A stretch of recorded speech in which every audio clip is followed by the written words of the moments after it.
Thousands of entrepreneurs across the UK are doing some truly amazing things. They certainly are. So every Friday here on Gloria and Liam, we'll be celebrating businesses being built from scratch.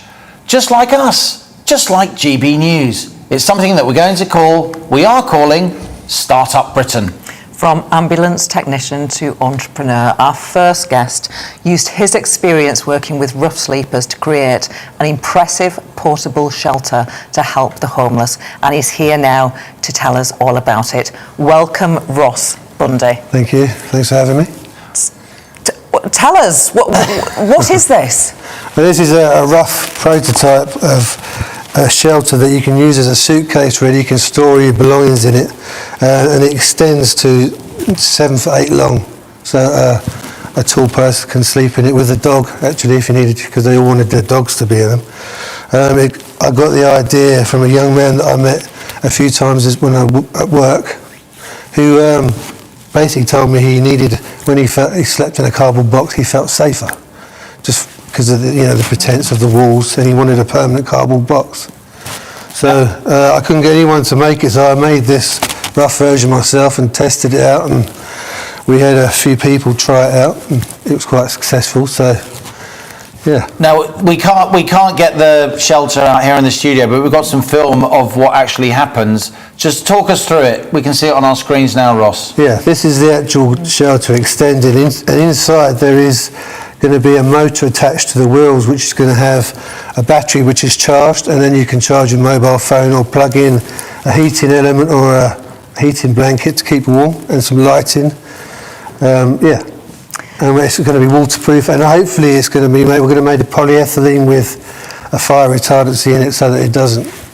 Now, 976 people unfortunately died sleeping on the street in 2020. That's a 40% increase in 2019. Clearly, your invention could be a lifesaver, Ross. You've put £20,000, I believe, of your own money into this, and you're now looking to raise money to get your business off the ground to build at least 5,000 shelters. How's your fundraising going? How difficult has it been? Is this just the very early stages? It's the very early stages. It's raised about £1,000 so far on GoFundMe.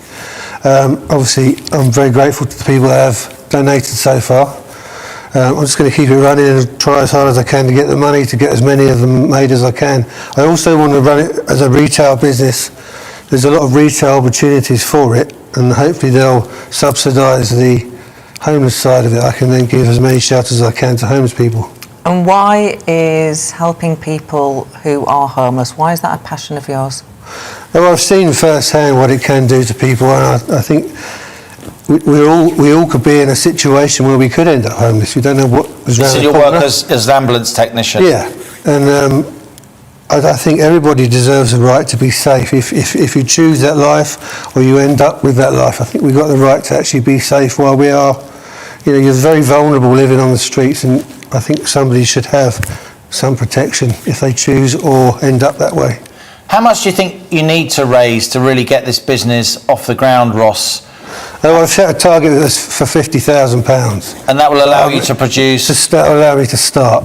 Okay. Start the ball rolling and get. Have you got factory premises in mind? I've got nothing at the moment. I'm just trying to raise the money to then go and I need more prototypes made of the actual finished version. And if this works, your objective, as I understand it, is to sell these to homeless charities, but then reinvest the proceeds of anything you make to make more. That's right, yeah.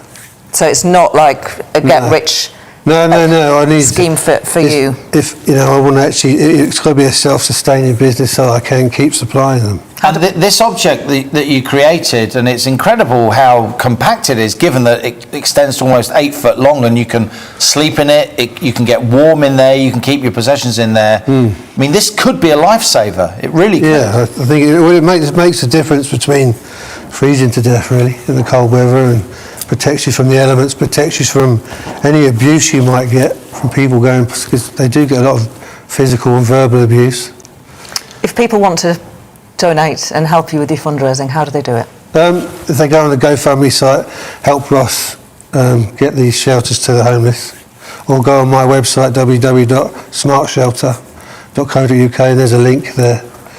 this really is a passion project for you, isn't it? Yeah, it's been a few years now, and I just want to see it out there and people using them. And what's the name of your company? Smart Shelter. Shelter with an A at the end, That's right? it, yeah. Ross Bundy, CEO, chairman, founder, inspiration of Smart Shelter. Best of luck to you. Thank you very much. Congratulations for being the first ever GBNews Startup Britain guest. Thanks for Thank you having me. very much. Thank indeed. you. Good luck. After the break, we're talking money. Official data showed that the number of payments made using notes and coins fell by 35%. So are we heading for a cashless society? More on that right after your